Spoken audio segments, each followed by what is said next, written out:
ಕಾರ್ಯವನ್ನು ತೋರಿಸಿದ ಮಹಾನ್ ಪ್ರವಾದಿ, ಸಕಲ ಜಗತ್ತಿಗೆ ಬೆಳಕಾದ ಪ್ರವಾದಿ ಮೊಹಮ್ಮದ್ ಪೈಗಂಬರ್ ಅವರ ಸಂದೇಶಗಳನ್ನು ಸ್ಮರಿಸಲು ಸೇರಿರುವ ನಮ್ಮೆಲ್ಲರಿಗೂ ಆತ್ಮೀಯ ಸ್ವಾಗತ ಕೋರುತ್ತಾ, ಸತ್ಯ, ನ್ಯಾಯ, ಶಾಂತಿಯೆಡೆಗೆ ಪ್ರವಾದಿ ಸಂದೇಶ ಎಂಬ ಮಹತ್ತರ ಅಭಿಯಾನದ ಅಂತಿಮ ಘಟ್ಟವಾದ ನ್ಯಾಯದ ಹರಿಕಾರ ಪ್ರವಾದಿ ಮೊಹಮ್ಮದ್ ಪೈಗಂಬರ್ ಸೀರತ್ ಅಭಿಯಾನದ ಸಮಾರೋಪ ಸಮಾರಂಭಕ್ಕೆ ಹಾಗೂ ಜಿಲ್ಲಾ ಮಟ್ಟದ ಸೀರತ್ ಪ್ರಬಂಧ ಸ್ಪರ್ಧೆಯ ಬಹುಮಾನ ವಿತರಣಾ ಸಮಾರಂಭ, ಹಾಗೆ ನಮ್ಮ ರಾಜ್ಯ ಮಟ್ಟದ ಉತ್ತಮ ಶಿಕ್ಷಕ ಪ್ರಶಸ್ತಿ ಪಡೆದಂತಹ ಶ್ರೀಧರ್ ಶೇಖ್ ಅವರಿಗೆ ಸನ್ಮಾನ ಸಮಾರಂಭಕ್ಕೆ ಬಂದಿರುವಂತಹ ಎಲ್ಲ ಗಣ್ಯರಿಗೆ, ಅತಿಥಿಗಳಿಗೆ, ಬಂಧು ಮಿತ್ರರಿಗೆ, ಸಹೃದಯ ಸಜ್ಜನರಿಗೆ, ಮಾಧ್ಯಮ ಮಿತ್ರರಿಗೆ ಜಮಾತ್ ಇಸ್ಲಾಮಿ ಹಿಂದ್ ವತಿಯಿಂದ ನಿಮ್ಮೆಲ್ಲರನ್ನು ಹಾರ್ದಿಕವಾಗಿ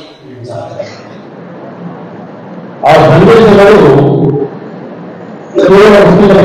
ಎಲ್ಲ ಜನಾಂಗಕ್ಕೆ, ಎಲ್ಲ ಪ್ರದೇಶದವರಿಗೆ, ಎಲ್ಲ ದೇಶದವರಿಗೂ ಇದು ಅನ್ವಯಿಸುವ ಕಾರಣ ಅದನ್ನು ನಾವು ಅವರ ಕುರಿತು ಹೆಚ್ಚು ಹೆಚ್ಚು ತಿಳಿದುಕೊಳ್ಳುವುದು ಬಹಳ ಸೂಕ್ತ.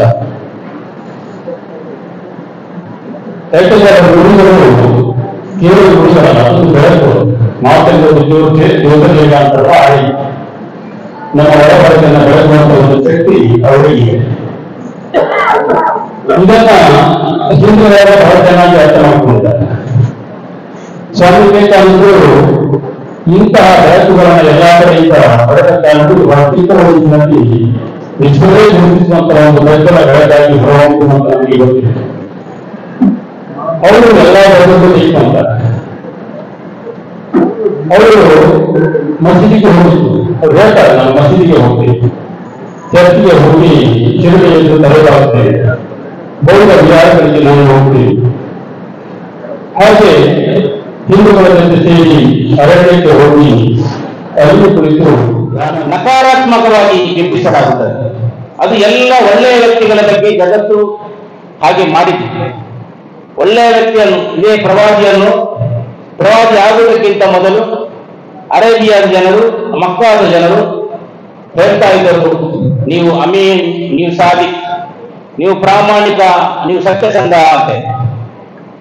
ಆ ಸಮಾಜದ ಕೆಡುಕುಗಳ ವಿರುದ್ಧ ಅವರು ಮಾತಾಡುವಾಗ, ಅವರ ವಿಶ್ವಾಸದ ಬಗ್ಗೆ ವಿಮರ್ಶೆ ಮಾಡುವಾಗ, ಆ ಸಮಾಜವನ್ನು ಬದಲಿಸಲು ಪ್ರಯತ್ನಿಸುವಾಗ ಅವರನ್ನು ಅವರು ವಿರೋಧಿಸಿ ಜನರು ಕೆಡುಕುಗಳಿಗೆ ಒಗ್ಗಿಕೊಂಡಿದ್ದರು.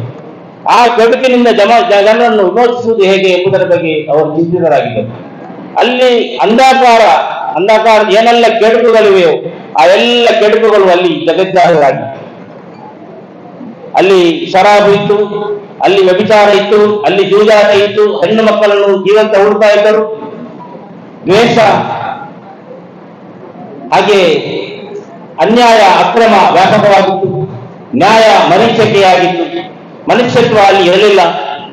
ಎಲ್ಲ ರೀತಿಯಲ್ಲಿ ಏನು ಮರ್ದನ ಅಲ್ಲಿ ವ್ಯಾಪಕವಾಗಿತ್ತು. ಇಂದು ನಮ್ಮ ಭಾರತದಲ್ಲಿ ನಾವು ನೋಡ್ತೇವೆ, ಯಾವ ಪಟ್ಟಿ ಅರಬಿಯಲ್ಲಿತ್ತೋ ಅರಬಿ ದೇಶದಲ್ಲಿ ಅದು ಇಂದು ನಮ್ಮ ದೇಶದಲ್ಲಿ ರಾಜ್ಯ ಮಟ್ಟದ ಪ್ರಶಸ್ತಿ ಬಂದ ಮೇಲೆ ಪ್ರತಿದಿನ ಒಂದು ಕಡೆ ಒಂದು ಸನ್ಮಾನ ಇದೆ. ಆದ್ರೆ ಆ ಎಲ್ಲ ಸನ್ಮಾನಗಳಿಗಿಂತಲೂ ಹೆಚ್ಚು ಶ್ರೇಷ್ಠವಾದ ಒಂದು ಖುಷಿ ಕೊಟ್ಟ ಸನ್ಮಾನ ಈ ಒಂದು, ಯಾಕೆಂದ್ರೆ ಎಲ್ಲ ಕರ್ಮಗಳು ಸೇರಿಕೊಂಡು ಈ ಜಾತಿಗಳನ್ನ ಮೀರಿ ಮಾನವರಾಗಲಿಕ್ಕೆ ಸಾಧ್ಯ ಇದೆ ಅಂತ ಹೇಳಿ. ಆದ್ರೆ ಇದರ ನಡುವೆ ಏನಾಗಿದೆ ಅಂತ ಹೇಳಿದ್ರೆ, ನಮ್ಮ ಧರ್ಮದ ನಡುವೆ ನಮ್ಮ ವಾಟ್ಸಪ್ ಯೂನಿವರ್ಸಿಟಿಗಳ ಪದವೀಧರರು ಈ ಮೊಬೈಲ್ ನ ಕಾಲದಲ್ಲಿ ಈ ನಮ್ಮ ನಡುವೆ ಸ್ವಲ್ಪ ಗೋಡೆಗಳು ಎದ್ದಕ್ಕೆ ಸ್ಟಾರ್ಟ್ ಆಗಿದೆ. ಯಾಕೆಂದ್ರೆ ನಾವೆಲ್ಲ ವಾಟ್ಸಪ್ ಮೊಬೈಲ್ ನಲ್ಲಿ ವಾಟ್ಸಪ್ ಯೂನಿವರ್ಸಿಟಿ ಕಲಿಯೋರು. ಅದು ನನಗೆ ಒಂದೇ ಬರ್ತಾ ಇದೆ. ಈಗಿನ ಕಾಲದಲ್ಲಿ ಏನಾಗಿದೆ ಅಂದ್ರೆ, ನಾವು ಮೊಬೈಲ್ ಮನೆ ಆಡ್ಕೊಂಡು ನಮ್ಮ ನಡುವಿನ ಮಾನವೀಯ ಅಂತಃಕರಣಗಳನ್ನ ಮರೀತಿದ್ದೇವೆ. ನನಗೆ ಒಂದು ನೆನಪು ಬರ್ತಾ ಇದೆ, ಈಗಿನ ಮೊಬೈಲ್ ಎಷ್ಟು ಮಟ್ಟಿಗೆ ನಮ್ಮ ಮಾನವೀಯ ಮೌಲ್ಯಗಳಿಂದ ದೂರಕ್ಕೆ ತರ್ತಾ ಇದೆ ಅನ್ನೋದಕ್ಕೆ ಒಂದು ಮಾತು. ಸರ್ಕಾರಿ ಪ್ರೌಢಶಾಲೆ ಶಾಲೆಗಳ ಶಿಕ್ಷಕರಾಗಿದ್ದಾರೆ.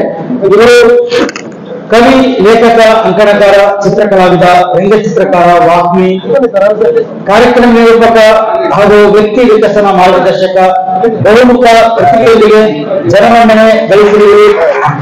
ನಿಮ್ಮ ಬಹುಮುಖ ಪ್ರತಿಭೆಯನ್ನು ಕೊಂಡು ಕರ್ನಾಟಕ ರಾಜ್ಯ ಸರ್ಕಾರವು 2025-26ನೇ ಸಾಲಿನ ರಾಜ್ಯ ಮಟ್ಟದ ಉತ್ತಮ ಶಿಕ್ಷಕ ಪ್ರಶಸ್ತಿಯನ್ನು ನೀಡಿ ಗೌರವಿಸಿದೆ. ಇದಕ್ಕಾಗಿ ನಾವು ನಿಮಗೆ ತುಂಬ ಹೃದಯದಿಂದ ಅಭಿನಂದಿಸ್ತಾ ಇದ್ದೇವೆ.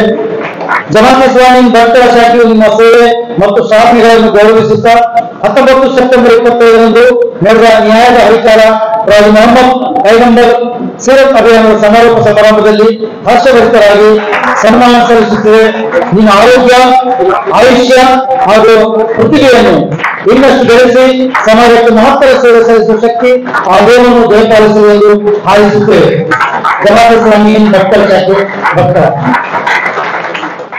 ವಿಶ್ವ ಶಾಂತಿಯ ಹರಿಕಾರ ಪ್ರವಾದಿತ್ವ ಹರ ಸಂದೇಶ ಮಾನವ ಕುಲಕ್ಕೆ ಹೊಂಬೆಳಕು ವಿಶ್ವ ಶಾಂತಿಯ ಹರಿಕಾರ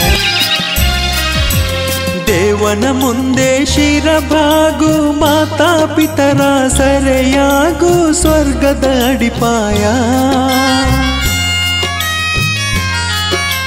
ದೇವನ ಮುಂದೆ ಶಿರಭಾಗು ಮಾತಾ ಪಿತರ ಸರೆಯಾಗು ಸ್ವರ್ಗದ ಅಡಿಪಾಯ ಬಡವರ ಸೇವೆಗೆ ಅಣಿಯಾಗು